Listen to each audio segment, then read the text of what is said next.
আছেন সকলে বসুন।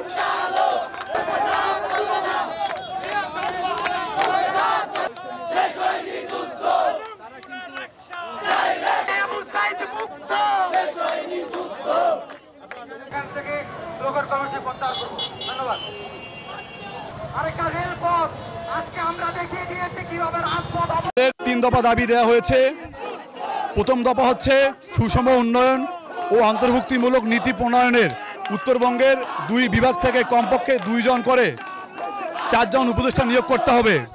দ্বিতীয় দফা হচ্ছে সরকারের বিভিন্ন প্রতিষ্ঠানে আমলা ও কর্মকর্তা নিয়োগে আঞ্চলিক বৈষম্য করা যাবে না। সেই সাথে প্রত্যেক উপদেষ্টাকে কার্যক্রমের অগ্রগতি সাপ্তাহিকভাবে জনসম্মুখে প্রকাশ করতে হবে। 3 নম্বর দাবি হচ্ছে বিতর্কিত জুলাই বিপ্লবকে ধারণ করে না এমন কোনো উপদেষ্টাকে অন্তর্বর্তীকালীন সরকারে রাখা যাবে না।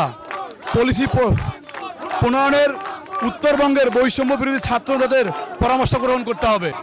আপনারা জানেন আজকে যে প্রোগ্রাম, এটি 16টি জেলার সম্মিলিত প্রোগ্রাম। এই প্রোগ্রামে জানা নিতে চাই যে আমরা মানববন্ধনের উদ্দেশ্য হচ্ছে আমরা রংপুর থেকে এবং রাজশাহী থেকে অবশ্যই উপদেষ্টা চাই, সেটা খুব দ্রুত সময়ের মধ্যে উপদেষ্টা চাই। এবং আপনারা জানেন যদি এর দাবি মানা না হয়, আমরা ঢাকা থেকে আমাদের কেন্দ্রীয় সমন্বয়কারী ভাইরা যারা উত্তরবঙ্গ থেকে প্রতিনিধিত্ব করছেন তারা আছেন, তারা যে আমাদের দিক নির্দেশনা দেবে আমরা সেই দিক নির্দেশনা কাজ করবো ইনশাল্লাহ।